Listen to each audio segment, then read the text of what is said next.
Wherever you go, whatever you do, throw a little at it. Omax, Vest and Briefs. ஈரோட்டிற்கு தேர்தல் பரப்புரைக்காக சென்ற பாஜக மாநில தலைவர் நயினா நாகேந்திரன் செய்தியாளர்களை சந்தித்தார். இந்த காட்சிகளை நாம் பார்க்கலாம். இல்லை, அதுதான் முதலமைச்சர் நல்லதான் பேசிட்டு இருந்தாரு. இப்போ திடீர்னு என்னன்னா அவர்களுக்கு தோல்வி பயம் வந்துடுச்சு. முழுக்க தோல்வி பயம் வந்துடுச்சு. இப்படிதான் எமர்ஜென்சி காலத்துல திமுக ரொம்ப பேசினாங்க. பிறகு அதை திமுக எல்லாரையும் எமர்ஜென்சியில் ஜெயிலில் பிடிச்சி அடைச்சாங்க. அந்த மாதிரி ஒரு சூழலுக்கு அவங்க ஆளாயிருவாங்களோன்னு என்னுடைய ஒரு பயம்தான் எனக்கு. அப்பெல்லாம் பார்த்தீங்கன்னா திமுககாரங்கெல்லாம் தோளில் துண்டு போட்டால் கீழே வர ரோடில் தூத்துட்டே போகும். போலீஸ் ஸ்டேஷனில் சேரை தூக்கி போட்டு உட்காருவாங்க, போலீஸை மதிக்க மாட்டாங்க. இப்போ போலீஸுக்கு மரியாதை இல்லை. போலீஸ் எங்கே வேலை செய்கிறாங்கன்னு தெரியல. இந்த மாதிரி ஒரு முதலமைச்சர் பேசுவது வருந்தத்தக்கது. சார் 48 மணி நேரம் முன்னால பில்லு கொடுத்து அது பற்றி எப்படி புரிஞ்சுட்டு அவங்க பேச முடியும்? ரெண்டாவது அமித்ஷா சொல்றாரு 50% ஹைட் சொல்றாரு.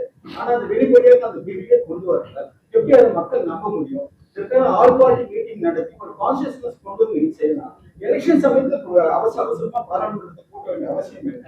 இதற்கும் விமன் ரிசர்வேஷன் பில்லை ஏன் கம்பைன் பண்றீங்க? அதாவது விமன் அதாவது என்னன்னா, இது இன்னைக்கு நேற்று பிரச்சனை இல்லை. பெண்களுக்கு இடஒதுக்கீடு வேணுங்கிறது இதில் கிட்ட 10-15 ஆண்டுகளா பேசிட்டு இருக்கோம். ஆக இது இப்ப இன்னைக்குள்ள ஏற்பட்ட விஷயம் கிடையாது. அதனால காலகட்டத்தில் கொண்டு வந்திருக்கு. நான் சொன்ன மாதிரி இன்னும் பழைய 543 வச்சுக்கிட்டே இருந்தா எப்படி முடியும்? எல்லாருக்கும் பிரதிநிதித்துவம் வேணும் இல்லையா?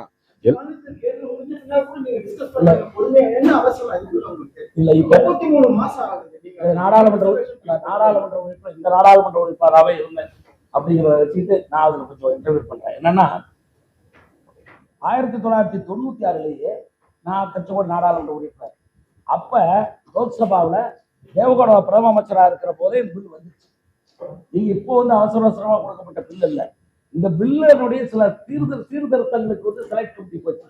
செலக்ட் கமிட்டியில எல்லா நாடாளுமன்ற உறுப்பினர்களும் உண்டு.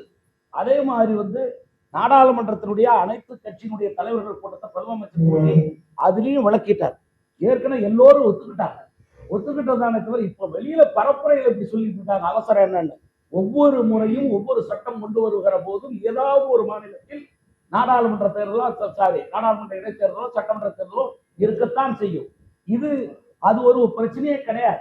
ரெண்டாவது, அதுக்கு மன்மோகன் சிங் காலத்திலையும் இதே பில் வந்தது. மன்மோகன் சிங் காலத்தில் பில் ராஜ்யசபாவில் நிறைவேற்றி. அப்ப நான் ராஜ்யசபாவில் இருக்கேன். ராஜ்யசபாவில் நிறைவேற்றி. ஆனா லோக்சபா தோத்துச்சு. அது இந்த மாதிரி நிலை வந்தது. ஆக அதெல்லாம் போய் தான் அதனுடைய சீர்திருத்தம். வேற கொஸ்டின் வேற அடுத்தது இல்ல வர எந்த இப்ப 543 பாராளுமன்ற உறுப்பினர்களுக்கு 850 வருது. 7.2% அப்படியே இருக்கும். அது குறையாது. நீங்க வேணா பெர்சன்டேஜ் போட்டு பாருங்க. வேற கொஸ்டின் டைம் ஆச்சு. 3600 கோடி கல்விக்கான நிதி உதவி எல்லாம் வழங்கவே இல்லை. தமிழகத்தை வஞ்சித்து வருகிறது.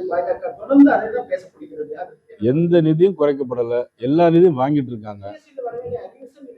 ஜிஎஸ்டி அரியர்ஸே கிடையாது. ஜிஎஸ்டியில் அரியர்ஸ் கிடையாது எப்பொழுதும். அதாவது தமிழ்நாடு மேனுஃபேக்சரிங் ஸ்டேட்ஸ். மகாராஷ்டிரா மாநிலம், தமிழ்நாடுல மேனுஃபேக்சர் உற்பத்தி மாநிலம். அது கொடுக்க வேண்டியதை கொடுத்துக்கிட்டு தான் இருக்கிறாங்க. இவங்க வாங்கினதுக்குள்ள கணக்குகளை கொடுக்கணும். உதாரணத்துக்கு பேரிடர் மேலாண்மை நிதி வார்டு ஒன்றுக்கு 9,000 கோடி ரூபாய் கொடுக்குறாங்க. ஆனா அவ்வளோ கணக்குகளை கொடுங்கன்னா கொடுக்க மாட்டேங்கிறாங்க. எல்லாம் எழுதி முடிச்சாச்சுங்கிறாங்க. அதுக்கப்புறம் தான் மழையே வருது. இதுதான் தமிழ்நாடு அரசாங்கத்தினுடைய ஒரு நிலைமை. மெட்ரோ ரயில் வரலங்கிறாங்க மதுரைக்கு. மெட்ரோ ரயில் ஒரு டிபிஆர் போட தெரியணுமா? அந்த அரசாங்கத்துக்கு ஒரு டிபிஆர் ரிப்போர்ட் போட தெரியணுமா வேண்டாமா? ஒரு ரயில்வே ஸ்டேஷனுக்கு 10க்கு 10 ரயில்வே ஸ்டேஷன் டிபிஆர் போட்டா எப்படி அப்ரூவல் பண்ண முடியும்? மெட்ரோ ரயில் ஒரு டிபிஆர் ரிப்போர்ட் கூட இந்த அரசாங்கத்துல போட்டு கொடுக்க முடியல.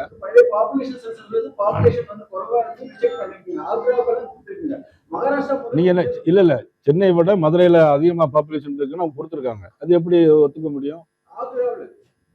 இங்க சென்னைக்கு பாப்புலேஷனுக்கு மதுரை பாப்புலேஷன் வித்தியாசம் இருக்கு. வேற அடுத்த கொஸ்டின்.